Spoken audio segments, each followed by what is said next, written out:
When I'm doing this, I see a lot of specks in other people's eyes. And I'm calling my brothers to repentance.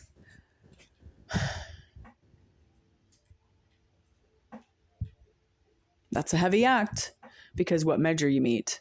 And so when I'm doing that, I'm saying, in my estimation, I am not guilty of that sin, what they're doing. And what they're doing is wicked objectively. And this is something I am 100% confident I'm not doing. I could be doing it in unconscious ways that I don't understand, and then that will be met. So it's like, I know that measure will be met against me as well.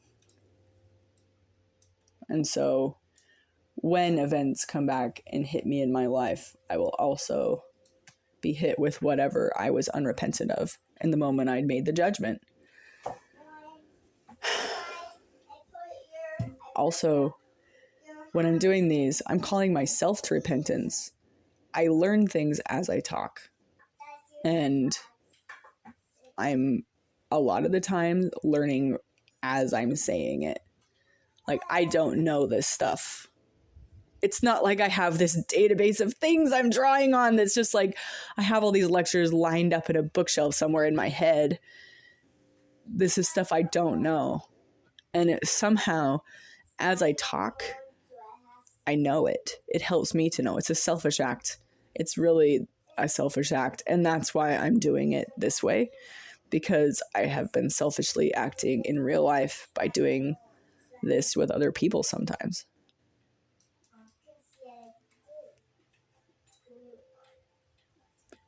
Sometimes I go off rambling and it's entirely selfish. And maybe I lose the other person and they don't care anymore. And I'm just talking and holding them hostage just to get my words out. And so I'm sorry for that. It's a humbling, repentant process as well. Ultimately facing my own desire to be seen of men, facing my own unrepentant pride, facing all the unconscious things that I don't realize I'm doing in real life that I will have to face.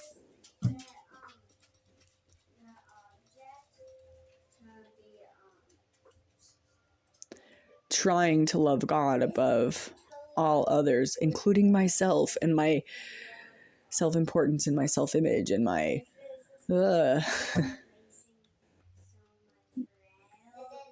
constant battle to let go to. And I just know there's some kind of perspective that it would no longer be a battle. It's like, if you could just understand the true perspective, you don't have to battle against self-importance anymore, whatever called ego or self-image or how you appear in public or what you're doing. Like, there's likely some lifestyle or process or perspective. And so then it's about battling to find the correct perspective. Like, if I just love my enemies, will that ultimately trickle around to the goal of losing self-importance? Focusing on others as a way to do the ultimate thing you were trying to do by focusing on yourself all that time. Focusing on loving others. And it just, there's likely an interconnected thing. And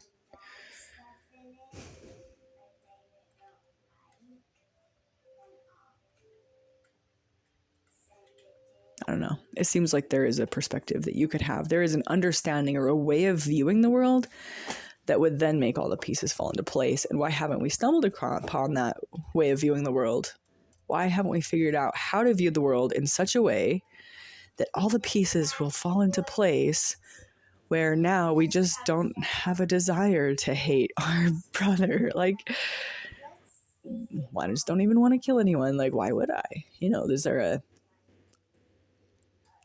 I don't want to take that from somebody else. That's not mine. I just don't want that because it's the other person's. And if it's cool, I'm just happy for them that they had a cool thing. Like, my neighbor has a couple of cool cars, and I can objectively think they're cool, and I don't want them. I don't have a problem with coveting. Coveting is something I don't really struggle with. I'm just happy for her that she gets to have cool cars that she likes. Cool. But, you know,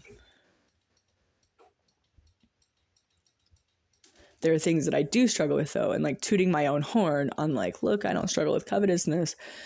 Okay, but I'm not trying to do that. I'm saying there is likely a perspective I take in my life that makes it so just automatically I don't think of that. Because it's not like I have to consciously think, don't covet. I just don't covet. And I'm not ever trying to appear to not covet. That's such a minor one. People don't even hardly notice. Like that was one of the ones that nobody would really notice if you're doing or not doing. Well, kind of people close to you will notice if you're doing it. But most of the time in general public, the fact that I covet or don't covet doesn't affect my life at all. Or maybe it does, and nobody knows. Anyway, it doesn't seem like one of the things that I would have to like uphold is like an image-based thing, or it's like something I need to focus on presenting myself to the world in such a way to appear to be a Christian. You know, if they were arresting all the Christians, would they have enough evidence to convict you, kind of thing? And it's like, no, I don't go around consciously trying to portray myself as a non-coveter in the world. It's just, it doesn't matter. I don't care. So it's just what I'm doing in my heart. And it's just a personal thing between me and God. It's like something that I'm just doing because I logically just do it. I know it's the better way. I feel so good. Like, I know if I started being jealous of my neighbor's stuff, first of all, I wouldn't have it. Anyway, I would just going through life miserably jealous. So I logically like wouldn't ever want to devolve back into coveting because it's logically the worst path. Like it makes my life objectively worse. But like in learning how to not covet, like what was that? It likely wasn't just focusing on don't covet, don't covet, don't covet. Kind of though.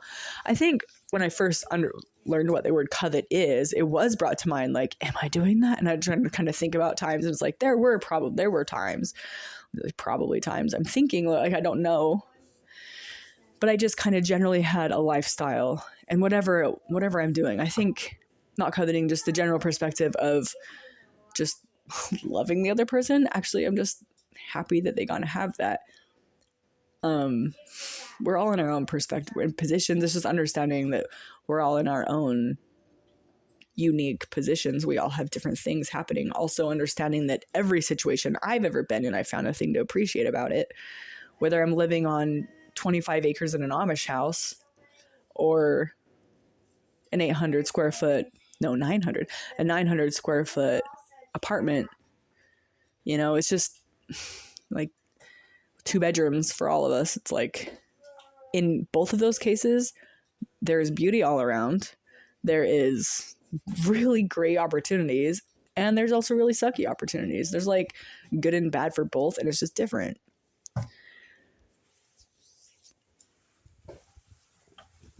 So I think understanding those kinds of perspective things have ultimately made it so easy to not covet. So on the other stuff, it's like I just know there's some kind of perspective to have that's the ultimate perspective. And I also think it's likely the easiest perspective in the world. The dumbest thing, just love people, just love.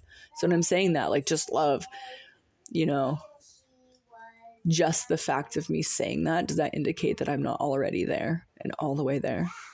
Possibly. It's possible there's a whole giant group of people who already love 100% of the time, and I'm just kind of this doofus out in the middle of nowhere, the only one not doing it. And I'm like, yeah, just do it. I'm likely just everyone around me is doing it and just pretending not to, just so I can finally just learn my lesson of loving.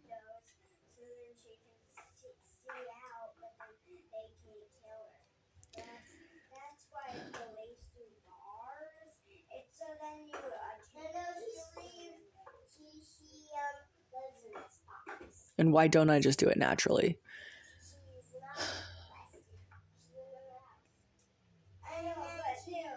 Is it something you can inherently be damaged over and you just could not understand because there's some kind of previous damage? Or is it something we all learn and strive to do? Sometimes, at my darkest, I feel like I'm inherently damaged and there's something ultimately wrong with me, because if there is any kind of damage, you'll be broken and then you're just not fit for the kingdom, right? You're just, I don't know, are you fixable? What if not? But then when you think about the scriptures and Jesus is like, do these things, it's almost like it's a skill that you could learn, or is something you could strive for. Or is he saying, this is the metric, this is the bar to the entry of heaven?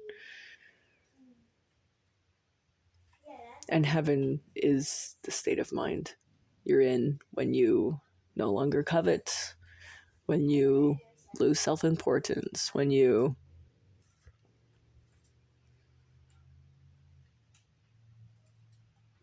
no longer speak the Lord's name in vain, or you don't bear false witness.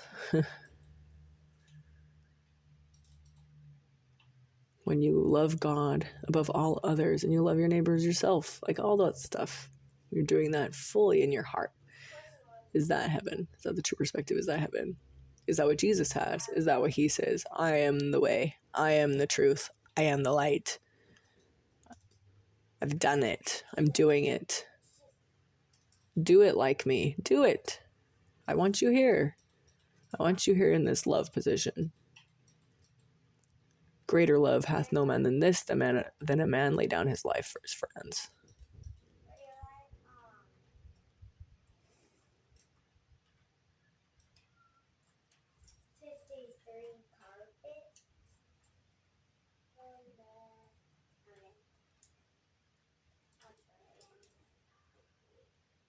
And then he did it. And it's one thing to say, but it's another thing to actually do.